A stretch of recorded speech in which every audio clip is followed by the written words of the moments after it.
Funny, I was scouting here for a while. There's crows around and lots of seagulls and crows. I stood here for like half an hour, not making any sounds.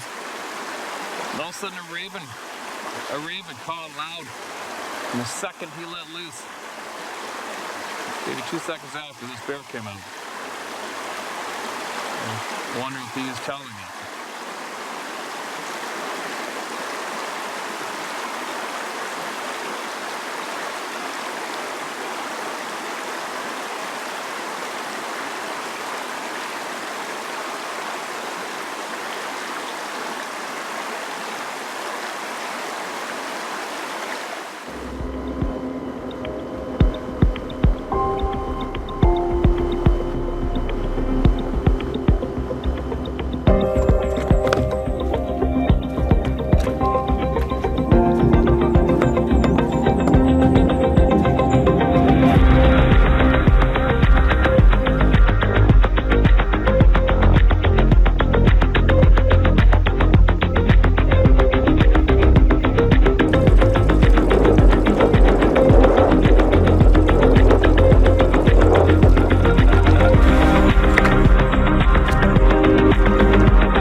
I don't know if you guys can see me or not. I don't know what the exposure is doing. I put it on auto.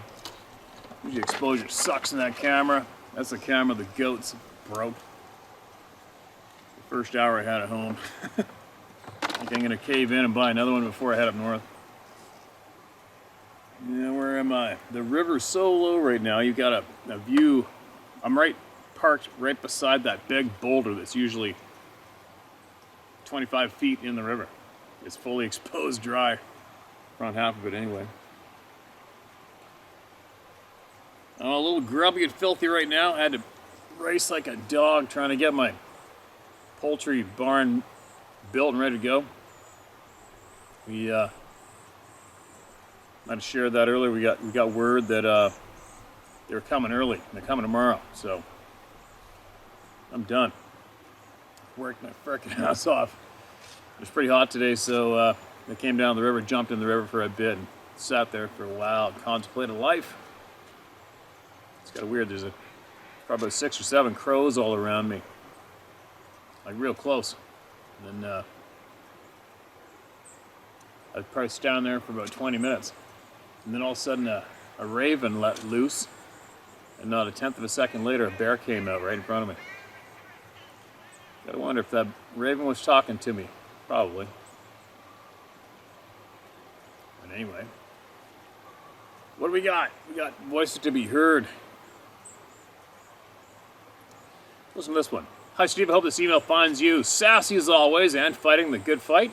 My name is Denise and I've been listening for as long as you've been sharing. And I've written before but never had them read. No worries, that's why I'm trying again. When I was just a young'un, I was camping with my family in the Oregon mountains. I had a dream about a hairy upright man coming into our deer camp one night and attempting to take a previously tagged animal we had hanging. I was startled by the fact that I was absolutely sure he knew that I knew he was there, and he spoke to me in my head and explained that it was okay. He would not harm anyone, but he needed to feed his family as well. It scared me, and got bugs. It scared me, and I woke everyone with a shrill scream a young girl that is scared can make. I told them it was a nightmare about the deer. I wasn't expecting to find the tagged animal still there the next morning, but it was. That made me even more confused that it may have just been a nightmare. It wasn't until years later in my adult life that I would hear his voice once more. He told me to run. Not just run, but run as fast as my legs could carry me. For some reason, I didn't question his voice or why he was telling me this. I was in another part of Oregon State, many hundreds of miles from the first encounter. I was enjoying a simple walk by a local creek where I'd visited many times before. While in full sprint away from whatever was endangering me, I had a sense of a set of voices that sounded like men partying and yelling. I even heard one say she already took off. I do believe they had bad intentions, yes, 100%. When I got back to my truck and finally caught my breath, I asked why he told me to run, but never heard a response, just a vision in my mind of my hairy friend. It made no sense to me and made me question my own sanity at times. I went on to where I am today, but I often get feelings of knowledge for something bad about to happen or happening that just kept me both safe and others safe around me. I've never heard his voice again or a vision of him, but I know he's still out there. I do believe we earn certain things in life, both good and bad, but we choose to do right or wrong. Animals have always made me more comfortable than people. I prefer dogs and horses more than most family, if that tells you anything. I regret not pursuing more answers to my hairy friends' input those years back, and I wish I had a way to communicate now. When COVID hit in 2019, I believe I was healthy and fairly fit. I caught the virus, and I found out that I also have a very rare autoimmune disease called scleroderma. It's attacking my organs and has left me needing oxygen 24/7. I have a lot of physical pain as well as depression, but it helps to spend my days with my dogs and horses. I'd appreciate any prayers, also any advice on how I might reach out to at least thank him for helping me get this far. Thank you for your time, and best advice to anyone is to be kind. And remember, we only die once, but we live every day. All right, Denise, I will guarantee you there is literally thousands of people praying for you right now, and that's without a doubt. Without a doubt. It's unfortunate we have. If I were you, I would look into the banned medicines that the American collective Western governments have banned from us attaining, and I would try to attain them. That's what I would do first off. Look up the medicines that were banned after the COVID-19 shit show was unleashed on us. Look at the medicines that were banned and do your best to try to get a hold of them. That's what I would suggest. Never give up. Stay positive and never give up. And I have a funny feeling that all the prayers that you asked for on this channel are probably going to make a difference. I would guess. But anyway, you know you're not the only one who've heard the voices. I haven't heard them myself. But I've definitely felt pressure when I'm in the woods in the middle of nowhere for sure. But thanks for that share, and I hope that you get better. Just never give up, all right? Never quit, never give up. And make the choice in your head to stay positive and to fight. Never give up and stay positive, all right? Man, something bit a chunk out of me. I'm bleeding like a frickin'. All right, give me 1 second here. Something just took a bite out of me.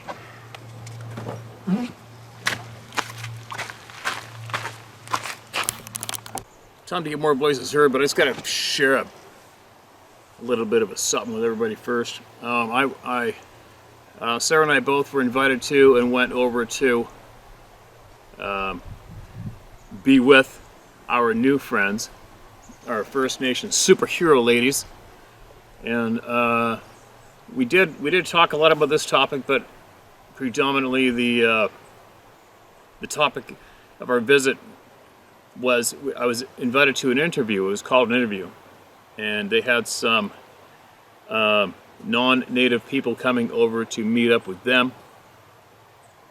I guess it was possibly to get them orientated to possibly what they are actually dealing with as they try to do counseling, whatever it is they're coming to do, of various First Nations people who have lived through the residential school Holocaust.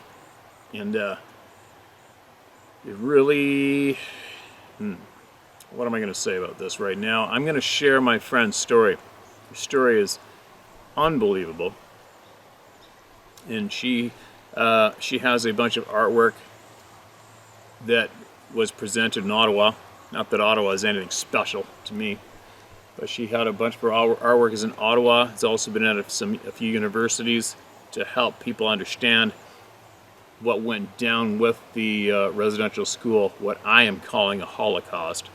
And we sat and supported her and had to hear her story. And I'm going to share her story. Not today. I'm not sure when, but I'm going to share her story. And when I do, and how I do it, I'm probably a little more harsh in delivery than your average person. But I really need to. I really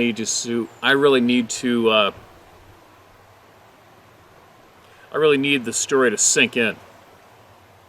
And however I decide to deliver that story, I want all of you who choose to hear the story to do not turn away during the story. All right? Do not turn away. If you think it's getting too harsh and too much for you to hear, don't turn away. Don't you turn away. Don't you take that away from my superhero and deny her of her being able to share her story. I think that the sharing of the story is very, very important. And that little 9-year-old girl, an 11-year-old girl, a 16-year-old girl, she never got to turn away. When it got disgusting and nasty and evil and violated in every way you can imagine, she never got to turn away. She never got to change the channel. She never got to hit pause, stop, and look for some other video to watch. She never had that. She never had that choice. She never had that opportunity. There was nothing there. There's no escape.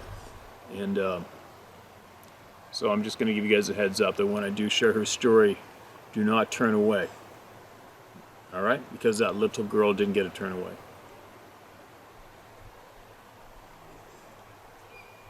Ooh, what can I say about this right now? I'm trying to bite my lip in a way. There's just been some horrible, horrible things have been done. And for anybody who may be curious, maybe you're not curious, I don't really give a shit if you're curious, if you're not curious, but I think the delivery of the residential school Holocaust to the main the population of North America, the world, it's been, I don't know, I don't think it's been done, delivered in the correct way, because it doesn't really catch anybody's attention. That's how I feel. Maybe I'm right, maybe I'm wrong, but they pressured the government of Canada to give an apology, an official apology. I myself, I don't think that has any weight to it. I believe that the stories being heard, that has weight to it.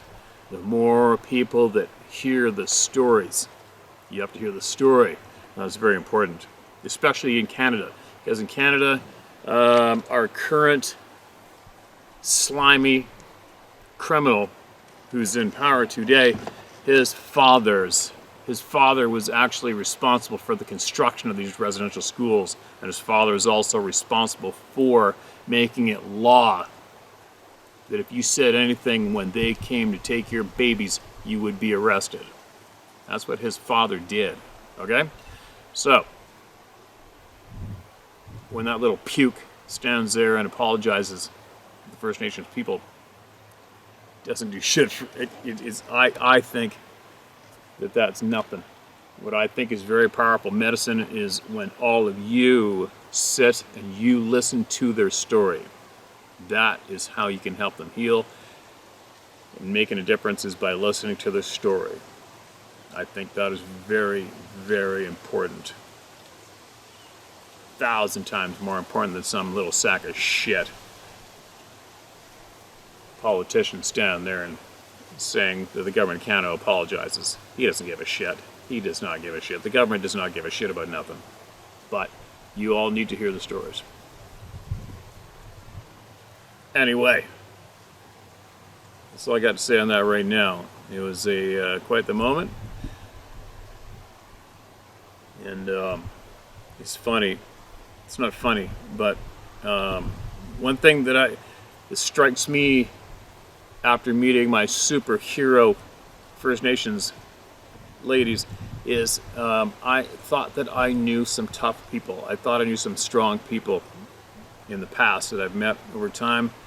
And believe me, there are some people out there, especially online today, that try to deliver themselves to you as some kind of tough, overcoming, gnarly individuals. And they might videotape themselves running or working out or going on guided hunts and killing animal after animal and trying to sell themselves as these influencers and strong people full of courage and determination. And I'll tell you what, all of those people that we are led to believe are tough, if they had to go through a quarter, or an eighth of what these ladies have gone through, and men, they would crumble. They would crumble and perish into nothing. I'll tell you what, nobody knows what a true strong individual is until you meet someone with warm, kind eyes, full of love, not hate, and hear their story and hear what they went through, and it's absolutely mind-boggling. It's absolutely crushing, heartbreaking.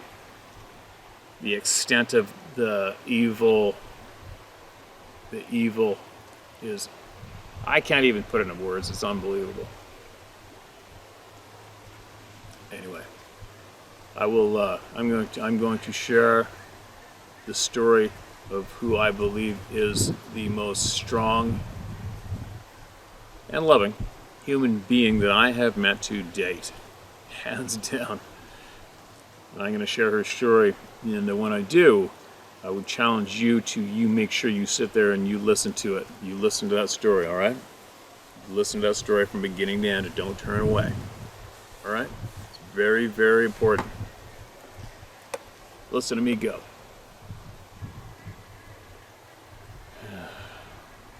All right, I'm going to share some more voices, but I had to share that. All right, here we go. Who do we got? All right, who do we got? Let's hear some voices here. Let's hear some voices from the people who are the most important group on the face of the planet, the people.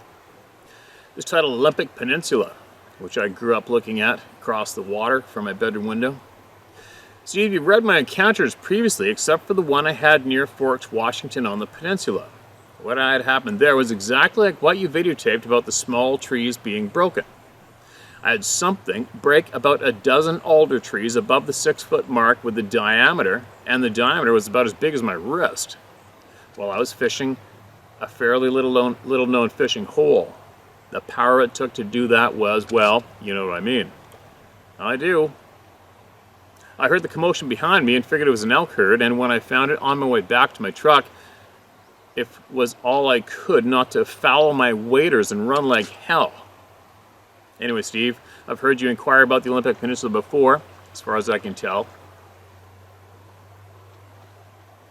As far as I can tell, it's mirror to Vancouver Island. Temperate rainforest, huge trees, tons of moss, impenetrable underbrush, rain, lots of elk, rain, black-tailed deer, rain, black bears, rain, cougar, rain, and no moose. Recently, although it's unofficial, wolves are back. Most of us in the know suspect they were planted, but either way, it's too late now. So to answer your one question, no mule deer. Thank you so much for being yourself and all you do. Any questions about that area, feel free to hit me up. I have a brother who lives in Forks and has been there for almost 50 years. Take care. All right, man. Thanks for that. Thanks for that email. I remember asking that question out loud, and I heard a tree knock while I was reading that off to my right, without a doubt. I heard it clear as day. Here we go. Thank you so much for that share again. My attention's going straight right. I might switch the camera up in a minute after I read this one from Tribal of Australia. Hi, my name is Karen. I'm a Yugara Guri of the East Coast Tribal Peoples of Australia. Thank you for sharing the hidden truths many are fearful to admit. The information shared is Pandora's box. Many of our people here have had many experiences of ghosts, angels, creatures. It is a huge part of our being as the first people tribal sovereign to the lands now know as Australia. Today we tend to hang onto remnants of our culture, heritage in the cities, cultural heritage in the... Oh, it's a big bear. Holy shit, I knew I heard something over there. Watch this.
Uh-oh.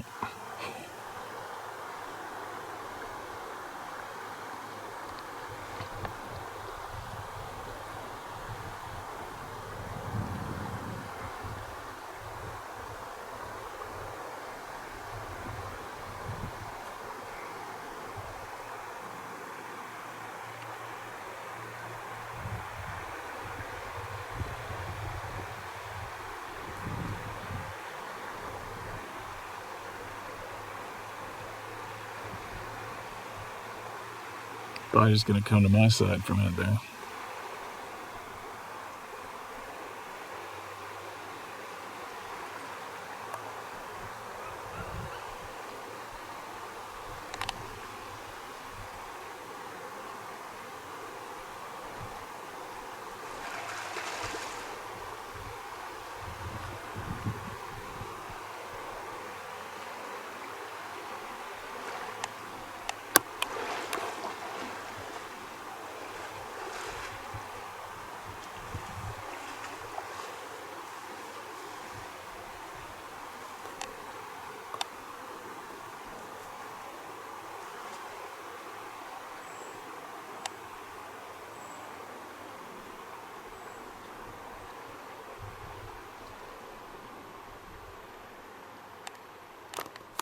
That was a good little chunk of bear footage there, wasn't it?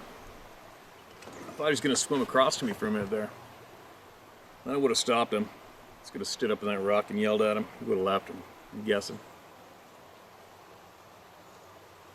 Now, where were we? All right, straight from our First Nations friends from Australia. Today we tend to hang on to remnants of our cultural heritage in the cities. We're drastically losing our way, becoming more westernized and money-driven.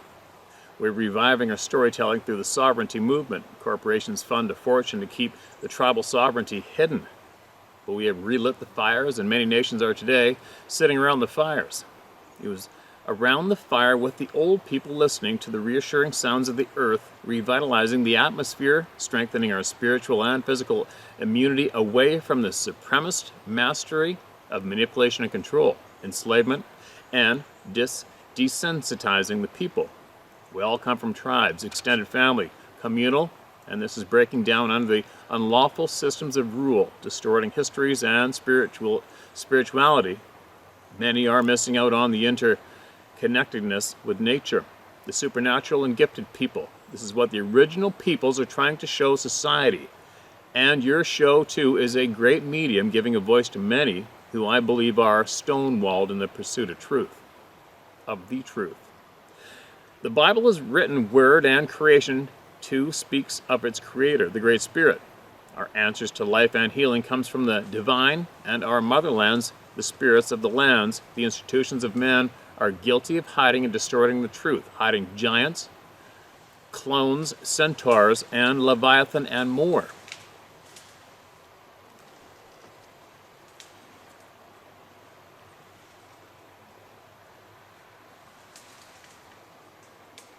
Imagine if I didn't know that was a bear. All those branches over there getting shaken and crunched would be freaking me out, right?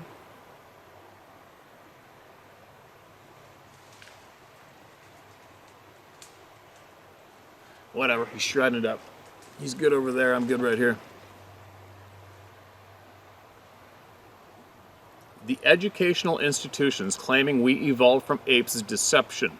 We are created beings in relationship with universal creation.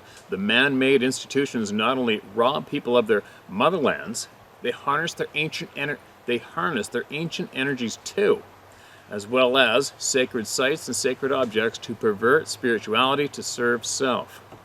We are seeing the people bewitched and enslaved to serve money in an artificial world of blind leadership. We are rising up as spirit living beings, exposing unnatural ideologies and their artificial livelihoods. Only the spirit can sustain the organic and natural. I'd like to share a couple of stories here too. Our people too had relationships with the hairy man as well as giants.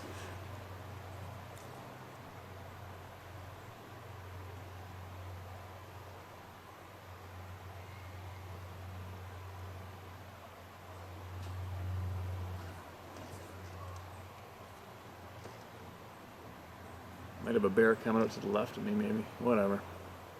I'm good. Sorry, you guys. I'd like to share a couple of stories here, too. Our people, too, had relationships with the hairy man as well as giants. Little hairy men and even well-dressed ones pop up. We are raised very aware of the spiritual and strong connectedness to the lands and spirits of the lands. It is so sad so many of the people opt for the superficial world and wonder why they are suffering mental illness, spiritual decay, and family breakdown. Money cannot sustain universal ordinances. The rivers and creeks you sit by are the song lines the ancients travel. They are still teaching us.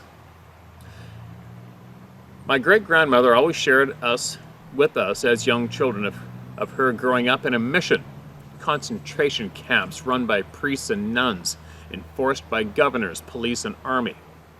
Mayora Mission on Stradbroke Island, early 1900s, where the Dora Dora would visit, aka tall men. She said they traveled the islands. I'm not sure if the missionaries had the stolen ones' origins, fearing them by saying they were cannibals and raped women and ate children, or the tall men were looking for the stolen children. But the camouflage in trees and smoke too. I heard the tall man and the Junjardee. Little hairy men traded in shiny objects and some sort of tobacco too. And they played marbles with the young and sometimes singled out one child of the tribe to be around most of their life to protect. The tall man was known to jump the high fence at the mission to steal people. But the stories my great-grandfather shared was they watched them often when on the roads hiding in trees. Some Palm Island, oh, this is a big word for me to do, but Coleman. But, oh, there goes a frickin' little mink right beside me. Shit. I think we've seen him before behind me here. This name is capital B, WGCOLMAN, people. Another mission run by priests and nuns know these stories of the tall man too. Most missions are sorry places where unresolved trauma energies resides. The institutions of man, governments and churches force control of the people with ideologies fueled with fear and judgment. Never did the missions present the Bible of love to complement anyone's culture. Religions were used to demonize and criminalize tribal people, even though Jesus was a tribal man. The Bible was used to subdue, control, steal, kill, and violate the natural, both the physical and spiritual. Today, the man-made Vatican owns the majority of the Western world under the alien scheme. I'm inspired to share with you another story after watching your program. No one else has admitted to seeing a hairless man-like creature. I saw a hairless man back in the day. He was white, tall, and had short arms, and a sort of a flat face. I saw this one in Moree on the Mehi River, NSW, Australia. We was camped asserting our sovereignty, 2012, occupying our lands. I believe it lived in the river. It was scrounging out of a wheelie bin early in the evening. Moree is an outback town with thermal hot springs everywhere. I've not heard of any Yowie hairy man with no hair, so I am grateful after all these years to hear someone else on the other side of the planet has answers. The families from these areas spoke of the hairy man with yellow eyes is friendly, but the big red eyes is a killer and sees in infrared too. Min lights are lights, white, orange, yellow, that flicker on and off and tend to hover around or even follow people. I've seen these plenty as a child, but nowadays not so much. I have one follow me on a couple of occasions in northern areas. Some tribes believe this is the ancient ones. As some believe we return to the stars from where we come, they say the star comes down to take people back to the stars. I spoke with many tribal families sharing stories around the country. The older ones talk of card games, gambling for money, where a man with a top hat and coat comes along winning and reveals his hoofed feet. The story is throughout the country. I wonder, was this the first time Satan is revealed in these lands, accompanying the missions? I keep hearing trees getting banged on in the distance on this side now. Sorry, I'm not trying to take away the focus on this story, all right? I'm a staunch advocate for tribal sovereignty, given of the Creator, over the Westminster alien systems. Somehow seems our spirituality and the issues around child trafficking and abuse seem to be at the forefront of the sovereignty movements phenomenally. as well as the Bible. The evidence of the occultists are being exposed more and more. In my experience, the spirituality is being harnessed by the secret cults, agreements, contracts, and deals. The global elite creatures are somehow enslaving us into the superficial world, dumbing down our perceptions. For the past few years, a number of us have relit the fire gatherings, giving honor to the Creator, Most High, Yehoshua, Yeshua, Jesus, our ancestors, and spirits of the lands. We are experiencing a revival of animals and elements, including the spirit of the people and the lands, when so much is bleak here as we survive ongoing systematic genocide. I heard other overseas tribal families share on your page and agree the first peoples of the lands have a lot more understanding and experience with nature and the supernatural which is at work here. Thanks for being a voice for the voiceless, bros. The supernatural is refusing to be ignored any longer. Our greatest power is the ancient teachings. It always has been. It's no coincidence. World's events are coming to a peak, and so many creatures are connecting with people. It is our culture to acknowledge the hidden. I believe it's for this time. Thank you. Blessings, strength, and protection to all in the pursuit of truth and justice. Thank you for your attention. Big love, yo way. The institutions of man hid and perverted a lot of history, removing the ancient landmarks, genociding out the original people, and altering the storylines of thousands of centuries. The first people of the planet carry the original stories, explaining the truth of creation, natural law, universal law, and spiritual laws. The aristocracy who own the institutions enslaving the planet need to be made accountable for their despicable actions against humanity. For all creation, gazing eagerly as if with an outstretched neck, is awaiting and longing to see the manifestation of the sons of God. Romans 8:19. I added a couple of pics. Timbrogargum is our petrified giant. There's a story he watches for the great wave to warn us all of a pick of cloud resembling, I thought looked like an Asian dragon, but more resembling Sri Lankan's lion. We had a Sri Lankan sister traveling with us. The video added is something interesting of the origins of Shazam, acknowledging an ancient story I'm looking into. Thank you for all you do. It would be great. Thank you for all you do. It would be great we had an international conference. True. Respects and love to all. Karen Guri. Karen, appreciate you. Absolutely appreciate you. And here is some photos. I think I'm going to share them in front of the screen right now. Right, you guys? All right, so let's see if this is going to work. I think it is. So there's the first photograph of the fire and smoke.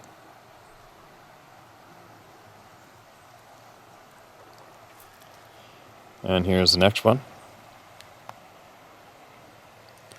I believe that's probably our generous author.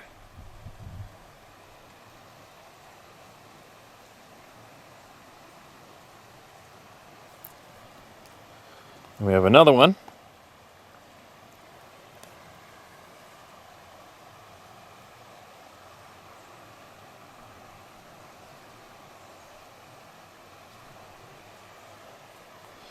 And one more.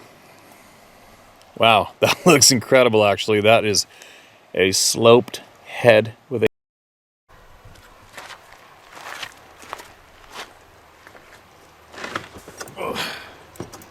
Alright, the camera just shut off for some strange reason, absolutely shut off. And I believe I just shared with you guys that I do not feel alone right now, and every hair on my body feels like it's going to snap off, and a small rock just bounced on the gravel beside me. Whatever, I don't feel threatened, so I'm going to keep going and just ignore it as usual. I'm going to read this again. Howdy Steve, you can go ahead and use my nickname Hondo. I hope you can read this and it's not too long. I hope this email finds you and yours in good health. My wife and I have been watching you for about a little over a year now and really look forward to your next reading with our morning coffee. When we found you on YouTube, we went back to our very first video of your experience and that of your grandfather's experience and watched them all of them forward. What you read on these emails, what you read on these emails, has filled in a lot of our questions. I wish to thank you and everyone in the club. I live in Idaho and my wife and I are now retired. The outdoors has always been our place to recharge, so we'll never stop. This encounter is mine. From the mid-'80s. It's not real interesting, but here it goes. My first wife and I were young kids and only married a few years. It was the night before opening of deer season and I was going to hunt with my father-in-law. It had snowed earlier that afternoon, but had stopped. It was dark around 7-8 p.m. on my way to our parents' house in the northern Wisconsin township of Lakeside. Their home was north of US Highway 13 and close to Lake Superior. While traveling west on Highway 13 and coming to the turn onto Poplar River Road, I was rounding a long corner and there on my left was an old empty farm and homestead. Well, the barn was the only thing left standing then. I had the high beams on in my truck and saw some eye shine on the right in the ditch about 200 yards ahead, going around the corner. I saw it was moving towards the road and thought a deer. I started to slow down and ready to brake, but I thought the deer more yellow-greenish shine, not orange-red. Dog maybe? But that ditch was deep, 8 to 10 feet deep, with it sloping up to the road. The eye shine seemed to glide, not bound up and down like an animal running. As I got closer, a huge, dark shape started to form with the eye shine. This thing was now 30 yards from the road and not slowing or picking up speed. Just walking steadily and purposeful in direction to the south across the road I was on. As I came to the road, now I'm within 35 to 40 yards away and almost stopped. My high beams are on it. It turned its head and looked right at me. The face was almost human looking, with darker grayish white skin. The rest of its body, dark gray black skin. It was really hairy, dark brown black, with streaks of light gray here and there, and longer on the legs and upper torso, about 6 to 8 inches all around. Its upper arms were massively big, around like my waist, and hung down almost to its knees. Well, my waist, then not now at 65 and fat, lol, more like 30 to 32 inch waist back then. I could see its thighs were as big, if not bigger around, than its upper arms. Its hair was long and messy, but not too messy, with some leaves here and there. I couldn't see what the sex was, but I didn't see any breasts, so I thought male. As it stepped onto the highway, it looked at me while walking across it, never taking its eyes off of me. It walked onto an old overgrown driveway to that old barn that was off the road about 75 yards. I drove forward to the Poplar River, turned off and turned around and came back to that driveway.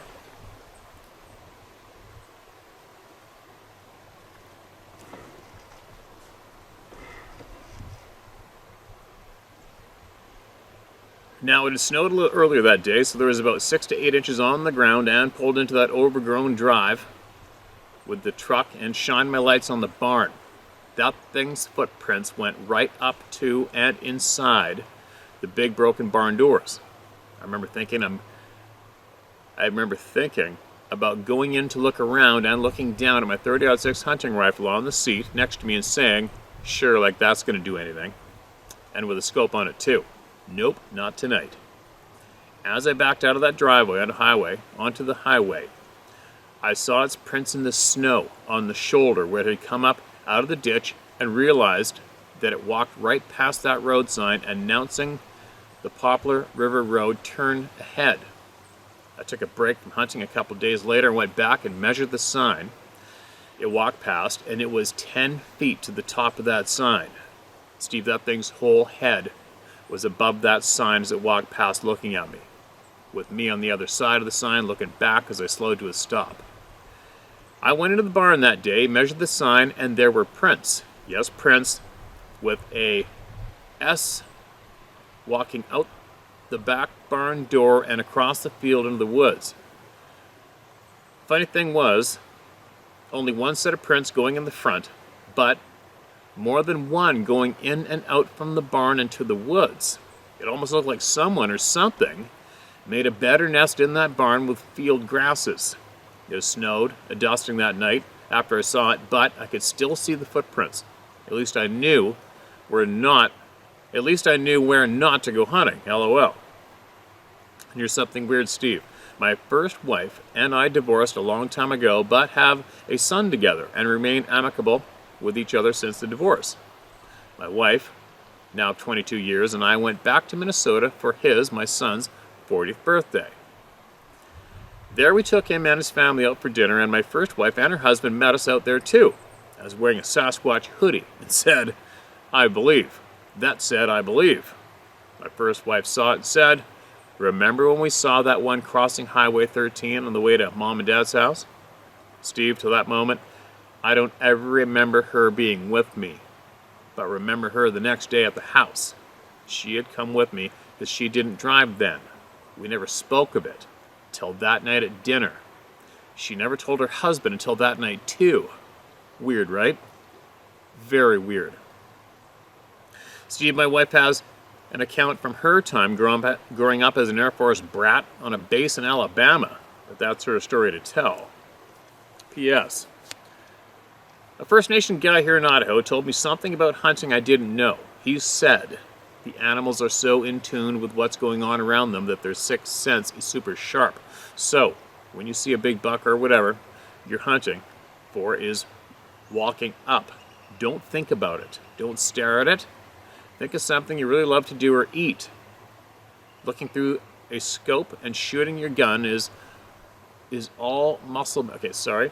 Looking through a scope and shooting your gun is all muscle memory. It's automatic. Think of something good like a strawberry shortcake. I think about eating one and its taste. The deer, whatever's in your scope or camera, will calm down and go back to doing its daily routine. I've told people that and it works remarkably well. Just in case you never heard of it. Keep the good fight, watch your six out there, and take care of that wife of yours and all them animals. Remember, I'm an email away for the Good Guy Army, and a day's drive away just across the border, my brother. All the best, Hondo. That's an incredible memory, Hondo, and I absolutely appreciate you sharing that. What a sight to see, man. Like, how funny is that you don't even remember your ex-wife being with you when you saw that thing? Isn't that crazy? And isn't that crazy that she brought it up and she never spoke about it with her husband to boot? I speak about it with everybody, eventually.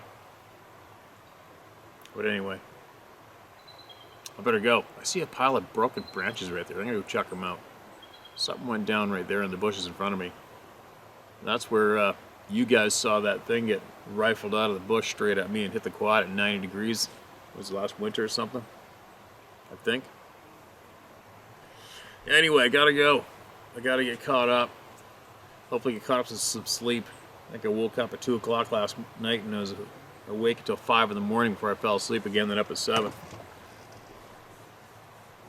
I'll be back tomorrow and I'm gonna share a shitload more. Alright, now check this out. This is so random. So weird. Look at this.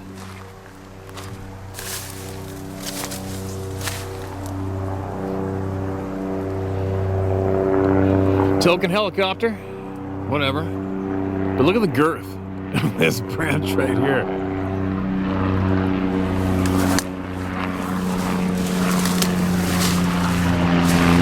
Weird, eh? What a random pile of trees to be pulled down. Look at that one right there too. Crazy. Look at this. All pulled down. Oh, I know people are gonna jump up and down and say a bear, but there's nothing fed on these branches. Wow. Something else. I wonder what was being said here. Look at that one. Crazy, eh? Well, not crazy, but it is what it is. Look at that thing. Wow. A little bit of pressure there, isn't there? Look at the size of that one. Look at that one. All those. Weird, eh? Somebody cut some off of here a long time ago. You see 2 cuts right there. But these are all pulled off and broken. Wow. All right, well, note taken, right? And this is where you guys saw that whatever it was get thrown out at me. Holy shit. Weird. Well, not weird. That's what it is. There you go. It's been an abnormal evening for me.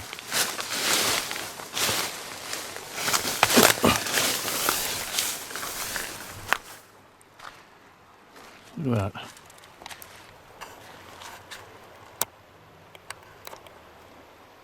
Huh. Quite the effort. Why? I don't know. Is it for me? I don't know. Whatever. Whatever.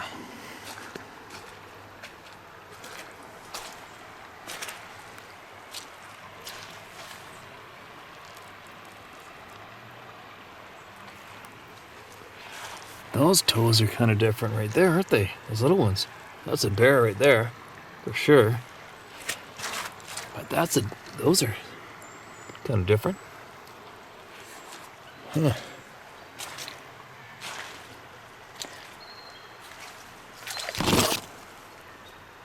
Huh. Lots of bear tracks.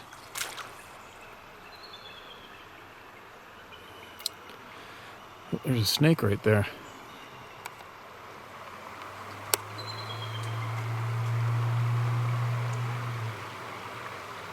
All right, enough of this.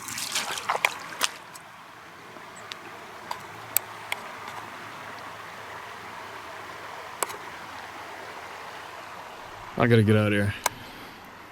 What a weird day. Evening, whatever you want to call it.